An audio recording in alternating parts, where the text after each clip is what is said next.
Essa graça é assim, uma graça sempre irresistível.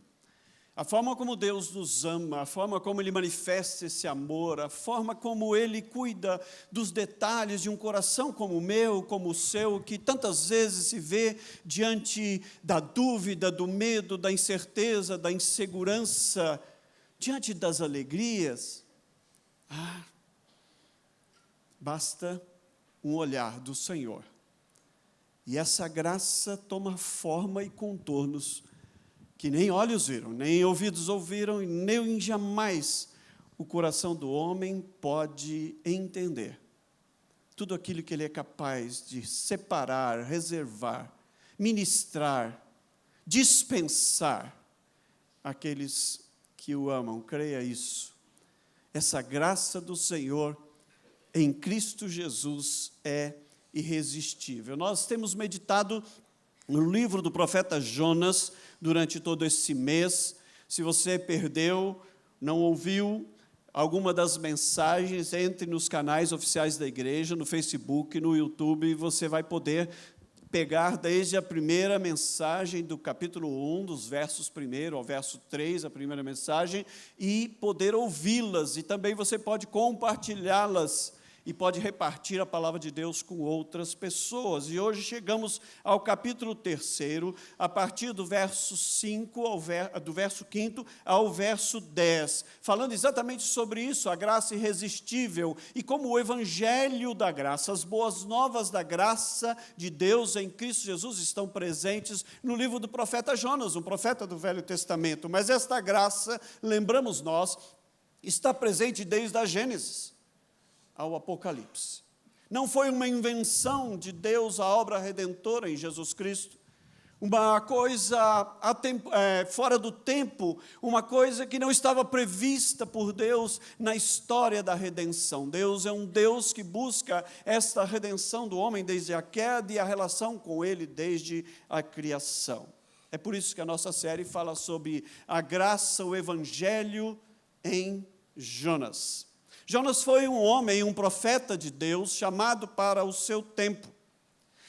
Eu diria, pensando muito esta semana sobre esta figura, este personagem da revelação bíblica, na experiência deste homem chamado Jonas, de que, na verdade, ele não era um novato, não é verdade? Jonas não era um novato na fé. Se você ouvir a declaração de fé de Jonas, quando do ventre do peixe orou a Deus, você vai ver naquelas palavras, vai ler naquelas palavras algo que não era de um novato. O Deus que fez todas as coisas, o Deus que criou todas as coisas, o Deus que é Senhor de todas as coisas, e ele reconhece esse senhorio. Talvez quando despertado no ventre daquele peixe, achando que no momento em que foi lançado ao mar, já estaria irremediavelmente morto no meio de toda aquela tempestade e de um mar bravio, e Deus lhe dava uma segunda chance, e ele então declara toda a sua fé naquele Deus. Não era coisa de um novato, quando Deus o chamara para pregar a palavra de Deus a um povo,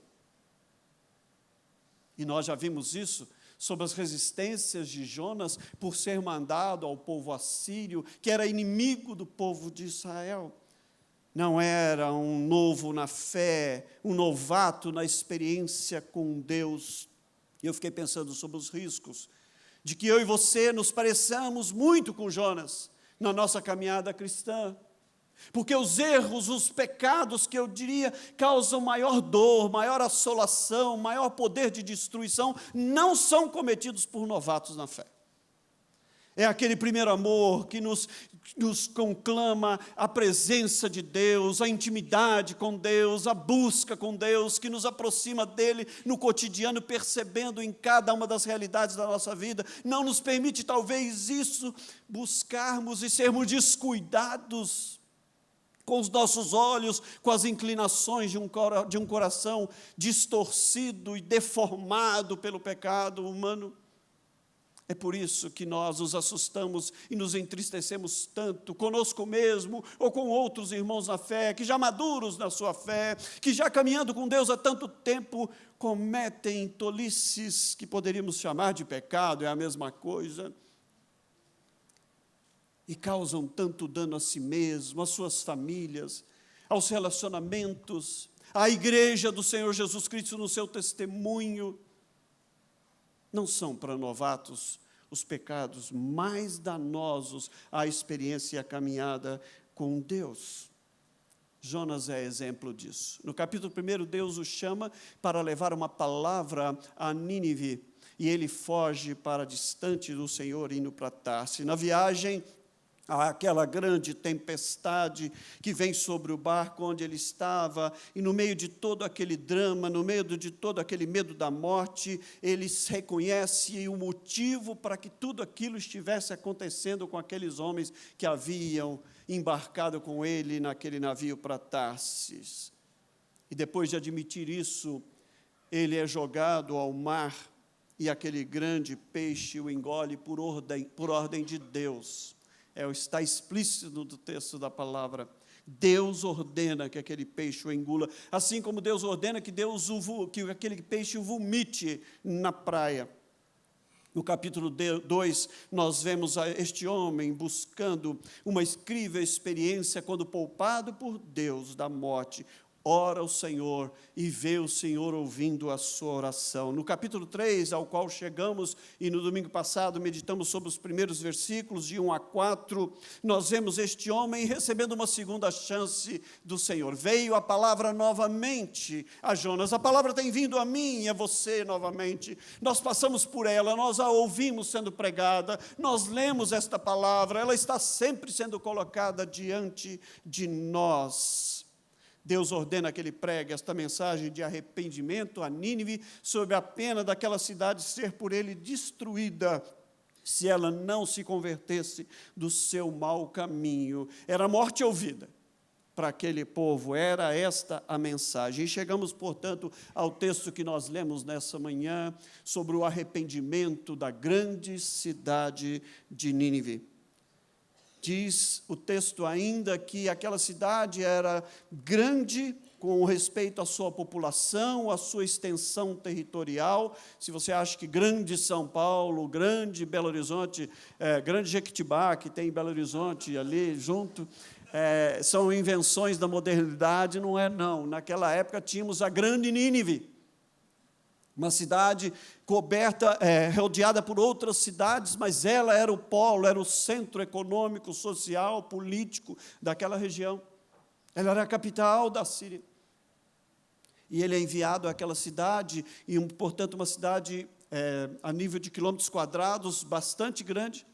E diz o texto que no primeiro dia em que ela percorreu, os ninivitas, e aquilo deve ter se multiplicado, era WhatsApp, era Facebook, era tudo, TV, noticiário, mas a verdade é que aquilo se espalhou e aquela cidade foi se convertendo ao Senhor, e todo aquele povo se convertendo, e isso chegou ao rei, enclausurado no seu palácio, e ele também se converteu ao Senhor, se curvou e decretou que todos deveriam se humilhar na presença de Deus. E diz o texto que a oração dele era: quem sabe Deus então não nos destrói, não nos consome com o seu furor. E viu Deus a atitude de arrependimento daquele povo, e diz o texto, ele decidiu não fazer o mal que lhes faria. A graça é assim, irresistível. Eu gostaria de destacar 3 verdades muito claras no texto da palavra de Deus, a partir da experiência vivida pelos ninivitas. E como disse no início, quando fiz menção àqueles que já caminham há muito tempo com Deus na fé, em Cristo Jesus, experientes, que podem cometer, como Jonas, equívocos que chamamos de pecados, assim como também os novatos na fé. 3 verdades que dizem respeito à minha e à sua vida, que tem a ver comigo e com você, que tem a ver com aquela cidade de Nínive, mas tem a ver com a nossa cidade onde Deus nos colocou. Por acaso, perguntará Deus no capítulo 4 a Jonas, não terei eu misericórdia desta grande cidade? Por acaso Deus não tem misericórdia deste grande povo que está ao nosso redor, tendo nos colocado aqui como obreiros dele, mensageiros deles, desta palavra do Senhor a este povo?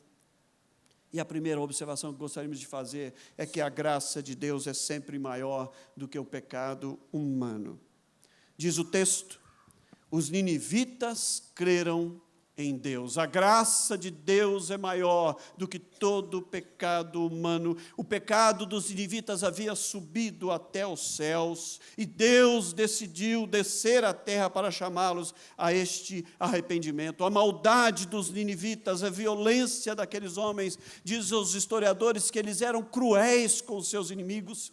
Eles cortavam-lhe os membros, eles arrancavam-lhe os olhos, eles os expunham para que eles fossem consumidos pelo calor do sol, para que fossem comidos pelas aves dos céus. Eles tocavam o terror mesmo nos seus inimigos, quando os conquistavam. Não tinham nenhum temor, nenhum respeito pela vida humana, e eles haviam provocado a ira de Deus. Mas houve o crer e o arrepender-se, porque maior do que a própria ira de Deus foi a sua graça, porque o mesmo Deus que restaurou o profeta Jonas da sua rebeldia, da sua desobediência, salvou aqueles ímpios da morte iminente. Iminente. Eu gosto de um texto do reverendo Glênio Fonseca Paranaguá, num livro muito interessante chamado O Meu Cálice Transborda, quando ele diz que o princípio da graça é transformar o débito em crédito, a miséria em abundância, a fraqueza em força, a enfermidade em saúde, o pecado em santidade, o inferno no céu. É isso. Nós, muitas vezes, vivemos a nossa contabilidade doméstica nos nossos relacionamentos como crentes em Cristo, como irmãos na fé, e mesmo com os de fora, onde os débitos sempre são cumulativos. Onde, muitas vezes, quando olhamos o outro, nós estabelecemos esta relação. E o pior, muitas vezes, na nossa relação de fé, criamos o mesmo conceito com Deus. Eu venho sempre à igreja, eu sempre estou em comunhão, eu sempre dou o meu dízimo, eu sempre faço, eu sou bonzinho, eu tenho créditos com Deus. Se pesado formos, não achará um justo sequer. Creia isso, entenda isso. Quanto melhor essa compreensão, mais possibilidade de você vai ter de compreender esta graça que o trouxe até aqui, que mantém-me e lhe mantém vivo nesta manhã, para diante do Senhor e da sua palavra nela meditarmos. Podemos louvar e adorar ao Senhor de toda a glória. A graça é aquela que transforma os nossos débitos em créditos, por nos fazer justificados, não por nós mesmos, mas pelos méritos do Senhor Jesus. É aquela que transforma as misérias da nossa vida em abundância, a nossa fraqueza em força, a nossa enfermidade de qualquer natureza em saúde, o nosso pecado em santidade, os nossos infernos em céu, quando na presença dEle. Deus nunca rejeita aquele que se arrepende do seu pecado, nem manda embora aquele que o busca. Diz o profeta Ezequiel: Deus não tem prazer na morte do perverso, mas que este perverso se converta do seu mau caminho e possa viver. Porque a graça do Senhor é maior do que o pecado humano. É por isso que eu posso me lembrar de pessoas como um jovem que, convertido ao Evangelho do Senhor Jesus Cristo, causava espanto na sua mãe, que nos procurava numa manhã como esta na igreja, sem nunca nela ter entrado, e disse: eu queria saber o que está acontecendo com meu filho, porque eu muitas vezes esperava um telefonema durante as noites, durante as madrugadas, de alguma delegacia, de algum hospital, porque consumido pela droga, envolvido com o tráfico, ele poderia ser certamente morto pelas suas escolhas. Mas ele está diferente. Há alguma coisa nele que eu não me conformo por tão radical transformação. E eu pergunto a ele diz que é Jesus. Que é Jesus. É por isso, por esta graça irresistível, que nós podemos ver como testemunho de um homem que provocara durante tanto tempo a dor na sua esposa, pela sua infidelidade, pelo seu desprezo, pela sua ausência, e que entrara na nossa sala numa tarde para dizer: eu preciso de Jesus, porque tudo que eu tenho feito, toda a dor que eu tenho causado, me tira de tal forma o sossego, a paz, que eu não tenho como se não me arrepender. Eu preciso de Jesus na minha vida. Ou como um homem que visitei numa cela de prisão, envolto na corrupção, no dolo, e que chorava de alegria, porque Deus interrompera aquele ciclo, fazendo-o voltar para o Senhor, antes que aquilo tudo lhe consumisse a própria existência. A graça é assim, irresistível. Eu amo. Todas as vezes que ouço tragédias, dificuldades, mazelas, provocadas pelo pecado, meu e seu, nossos pecados, que corroem, que destroem, que produzem morte, rupturas, calamidades. Eu amo ao ouvi-las reafirmar ao meu coração as palavras de Paulo aos Romanos, quando ele diz: onde abundou o pecado, vai superabundar a graça, porque Deus nos revela uma graça irresistível, que é capaz de transformar o pior dos pecadores, as piores das tragédias, em fazê-las redundar em glória ao seu eterno nome, ao seu eterno nome. A graça de Deus é sempre maior do que o pecado humano.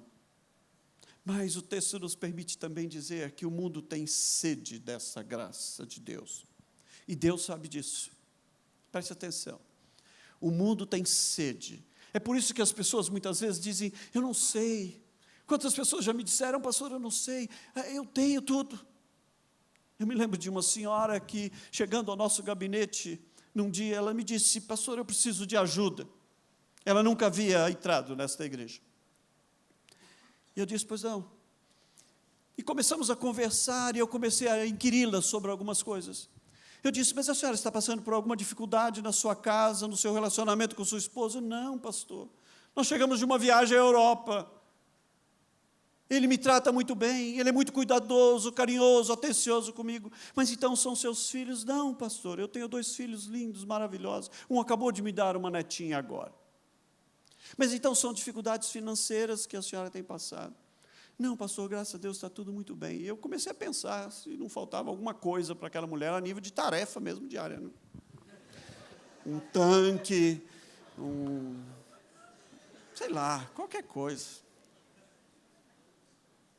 E continuei aquela conversa, investigando, tentando aprofundar, para entender o que estava acontecendo com aquela pessoa. Ela disse: pastor, tem um buraco aqui que nada me satisfaz. E nós sabemos que a nossa existência só é completa se Ele estiver e Ele for a nossa existência.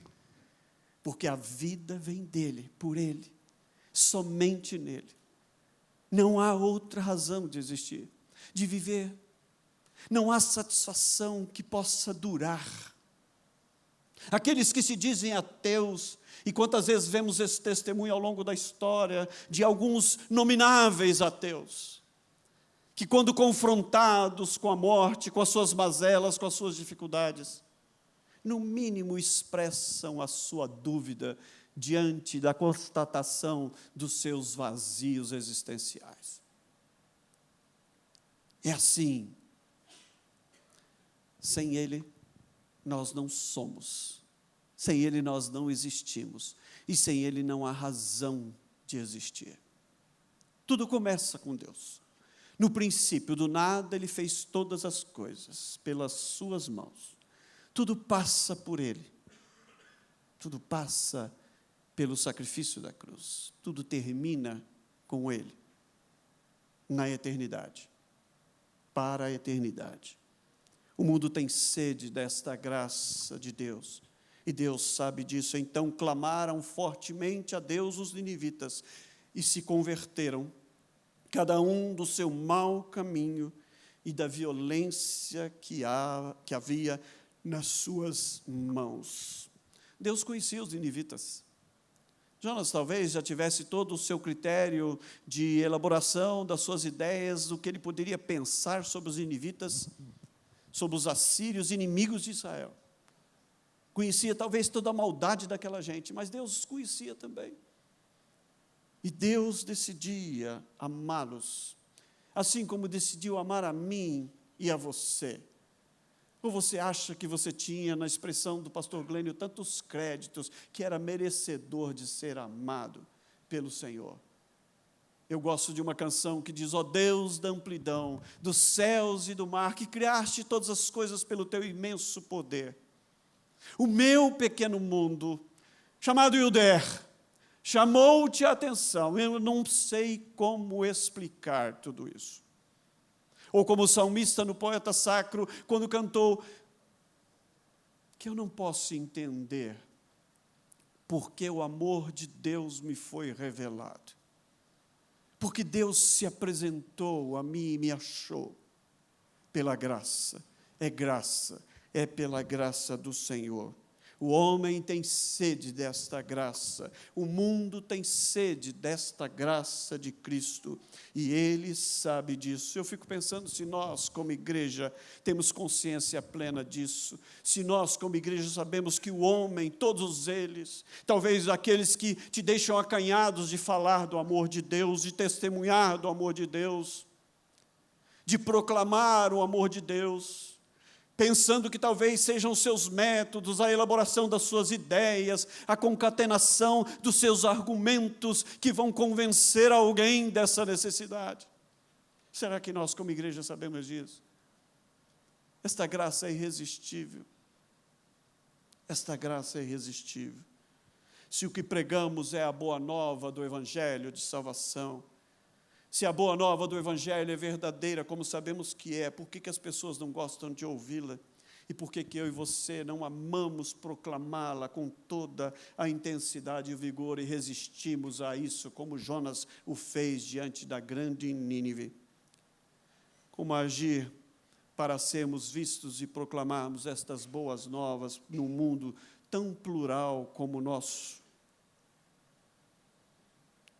Como é que os crentes, como é que aqueles que não são crentes nos veem?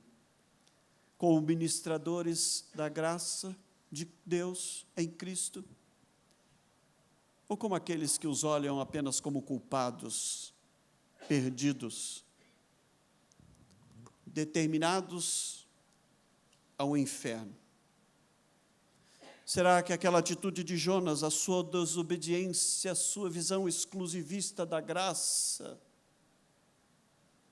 a sua indiferença para com a salvação daquele povo, não tem sido também a minha e a sua? Será que nós não estamos tão envoltos no nosso deleite santo? Ou tomados pelas nossas demandas e necessidades, que não somos capazes de inclinar o nosso coração para olhar ao redor e nos tornarmos agentes desta graça e semeadores dela a outras pessoas? A nossa fé será apresentada e comunicada sempre que nós fizermos isso, e fizermos isso com amor.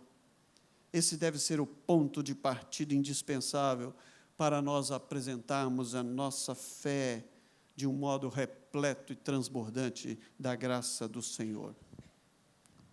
O apóstolo João nos diz que nós, por meio do amor, tornamos conhecido o amor de Deus invisível. Ninguém jamais viu a Deus, escreveu João na sua primeira epístola, no capítulo 4, verso 12.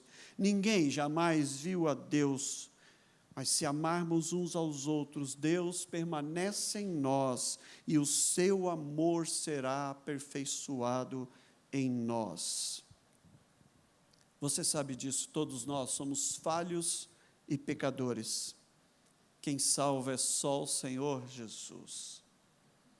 É ver as pessoas como alguém que Deus ama.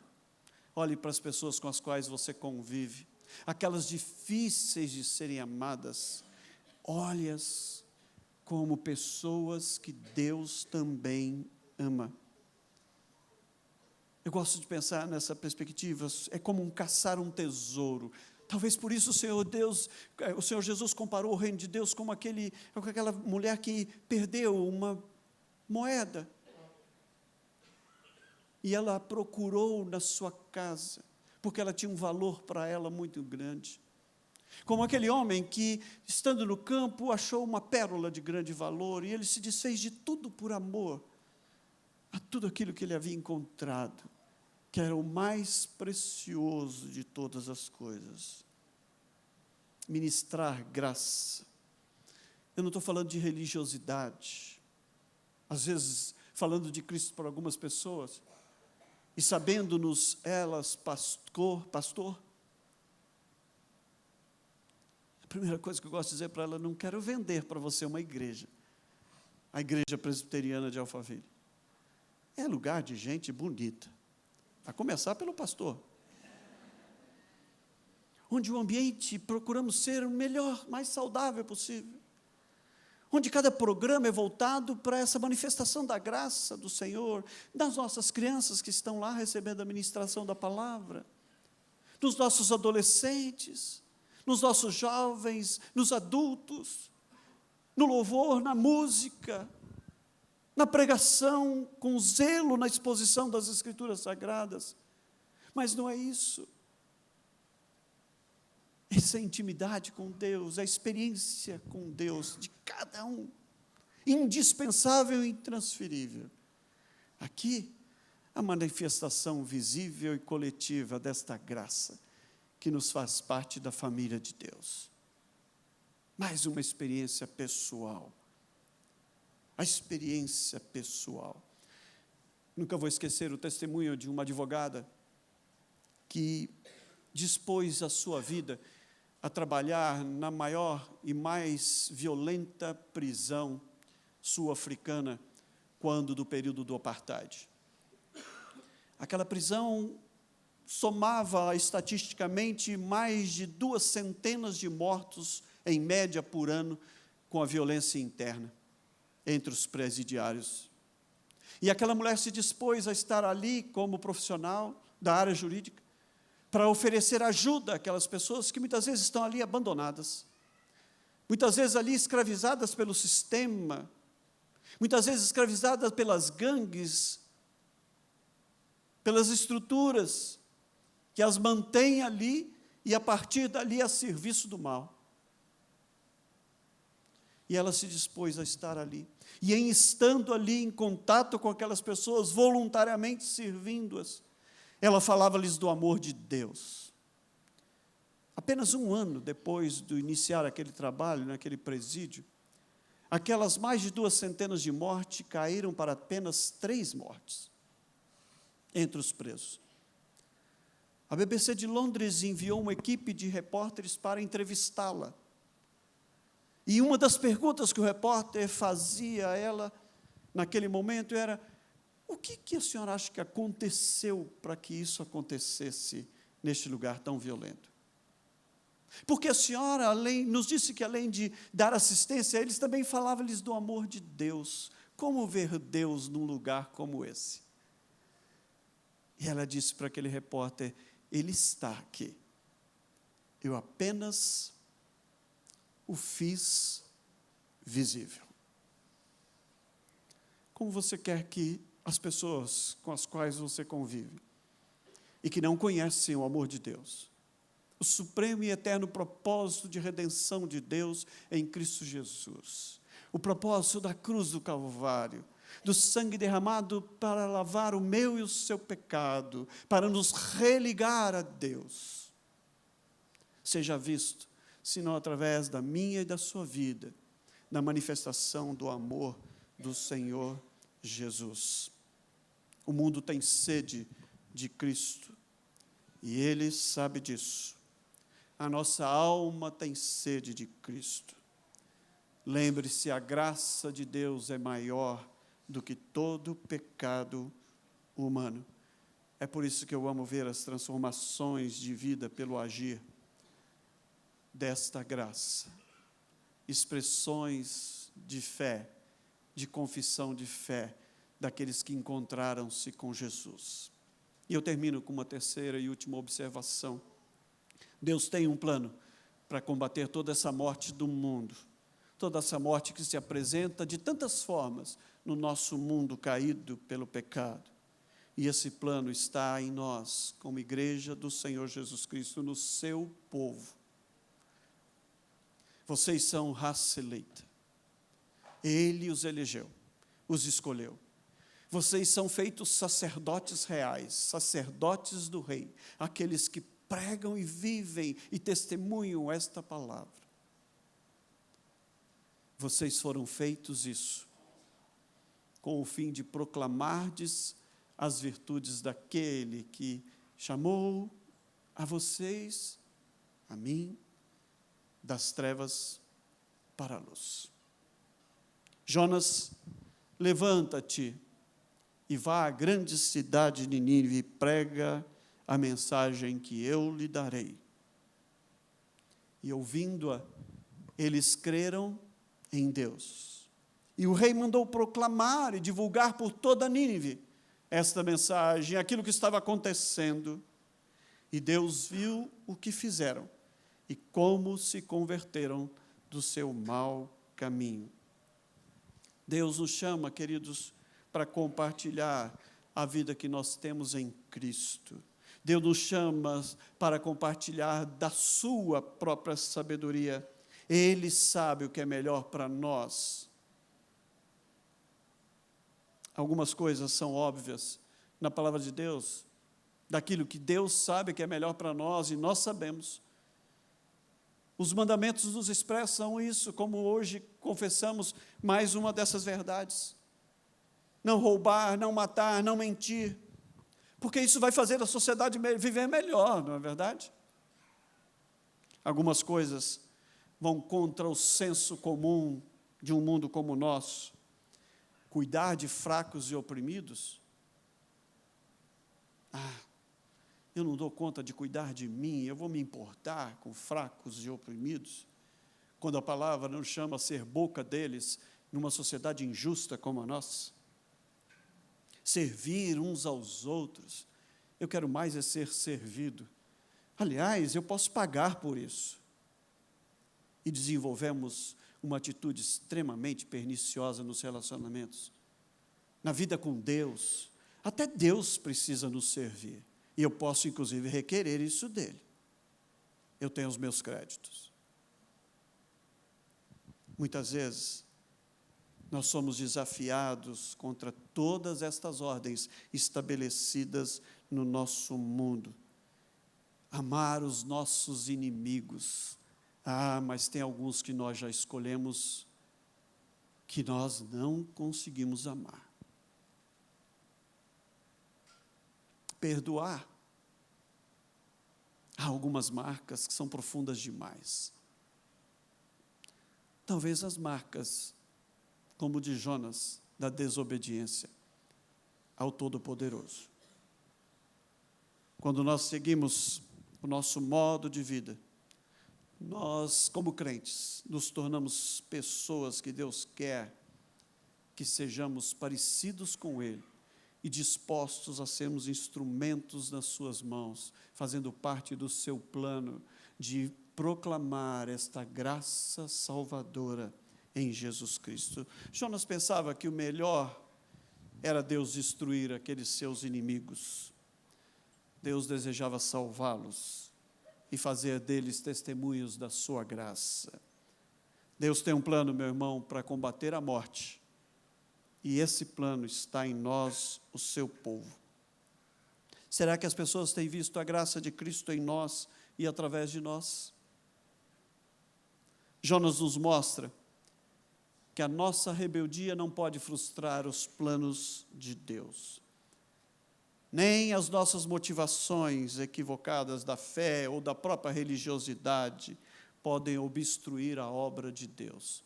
Nada, nem ninguém vai obstruir as obras de Deus. Muito mais do que o conforto da religião previsível, nós devemos viver o testemunho da nossa fé neste mundo perdido e a disposição à complicada tarefa de buscar o perdido e alcançá-lo pela graça de Cristo. O testemunho de Nínive nos mostra esta graça irresistível. O testemunho de Nínive nos mostra que a mensagem é dele, não é nossa. Apenas devemos proclamar esta mensagem, porque a salvação é dele, não daqueles que nós escolhemos, mas daquele que ele escolheu. A graça estará sempre disponível a todos. A todos. Curiosamente, eu ouvi o testemunho de um executivo de um pastor, melhor dizendo, falando a um grupo de executivos e de pessoas de uma empresa grande há um tempo atrás, e eles interessados em ouvir sobre a graça de Cristo, e ele a descrevia como uma graça irresistível e como uma graça disponível a todos. E ele perguntou se alguém já tinha tido alguma experiência de manifestar essa graça, disponibilizando-a para quem quisesse. E eu me lembro de uma senhora já, que pediu a palavra e ela disse, sabe uma forma que eu decidi manifestar graça? E ele perguntou a ela qual era esta forma, e ela disse, a operadoras de telemarketing. Recentemente o Senado Federal aprovou uma lei, né, que você pode se cadastrar e eles não vão poder te ligar. Então, aquelas 10 ligações que você recebe por dia não vão mais acontecer se você se cadastrar lá. Pelo menos é o que diz a lei. Muito curioso. E o pregador quis saber o que estava acontecendo. E ela disse, não, aquelas pessoas ligam e falam e não deixam você falar, e falam e não deixam você falar. E ela disse que tentou interromper e tentava interromper as pessoas, e de repente ela começava a dizer, mas e você, como você está? Como é o seu nome?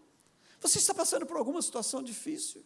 Você tem algum problema de saúde, algum problema na família, alguma coisa que eu possa orar por você? Saiba, Deus te ama. E ela contava vários testemunhos de pessoas a quem ela dava o seu telefone. Você pode me ligar que eu quero orar por você. Uma graça disponível. Talvez diante daquele mau comportamento de alguém que lhe atendeu, de alguém que na rua te fez alguma coisa, no trânsito, então, pense numa graça disponível quando alguém fizer mal a você no trânsito. Eu já tive algumas surpresas de reconhecer alguns irmãos da fé que se esquecem de qualquer coisa da fé quando são ofendidos. Graça disponível. Graça disponível. Mesmo quando não somos aceitos, ouçam testemunhos dos nossos jovens e adolescentes e adultos que estão em Cochabamba, levando a palavra de pregação do Senhor àquela cidade. Façam como Jesus, quando foi rejeitado na sua palavra por aquele jovem rico, que saía da presença dele entristecido. Diz o texto bíblico, Jesus olhou para ele e o amou, mesmo não tendo sido aceito. Eu fiquei pensando, e eu posso afirmar que eu duvido que Deus contabilize as discussões em que eu e você levamos a melhor pelos nossos argumentos bíblicos, teológicos, não importa, quando nós somos confrontados na nossa fé. Os que eu venci, os que eu talvez não tenha vencido. Mas certamente Deus contabiliza a maneira como eu amei estas pessoas, o meu modo de amá-las. Há alguém por quem eu oro há mais de 20 anos. Eu o vi crescer como minha pequena ovelha. Eu o vi tornar-se um adolescente, um jovem do Senhor.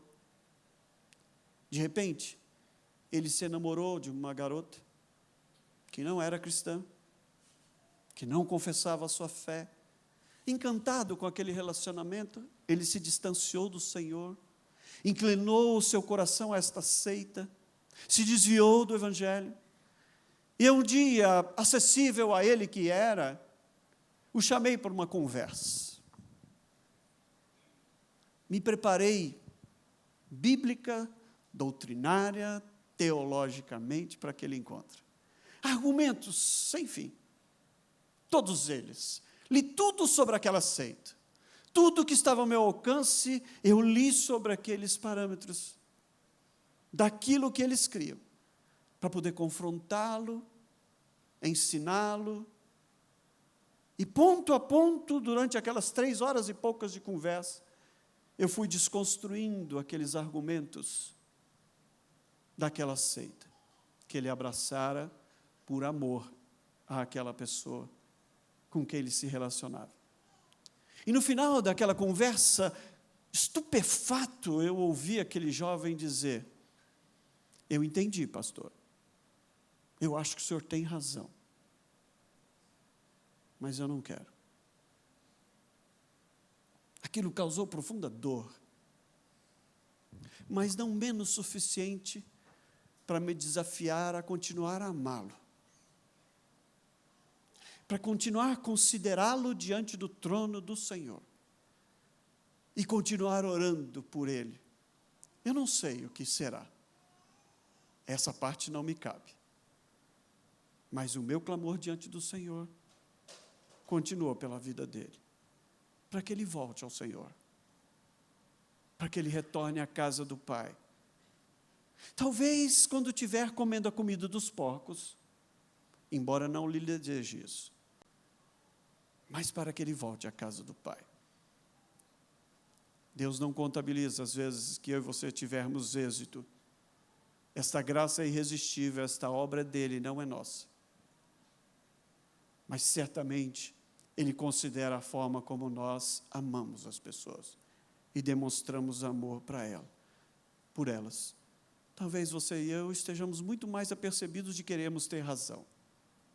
Por isso, muitas vezes, nos jogamos soberbos em relação ao mundo, melhores do que eles, mais merecedores do céu, talvez, e dessa graça, e tão pouco merecedores do juízo de Deus, porque pecadores nós somos todos. Talvez isso nos motivasse a mais santidade, a mais retidão. Por isso, nós mais maduros ou vivenciados na experiência da fé, mais atentos, para que não nos tornemos pedra de tropeço pela nossa dureza, rudeza no trato com os novos, pouco acolhimento àqueles que chegam e são abraçados pela fé. Talvez estereótipos diferentes daqueles que eu e você gostaríamos. Eu me lembro quando acolhemos um dos nossos missionários, todo tatuado. Agora um pastor que vai pregar a boa palavra. É bom que ele vista mantas longas para que aquelas tatuagens não apareçam, embora elas testemunhem de um mundo onde ele viveu, envolto pelas drogas, pelo tráfico, mas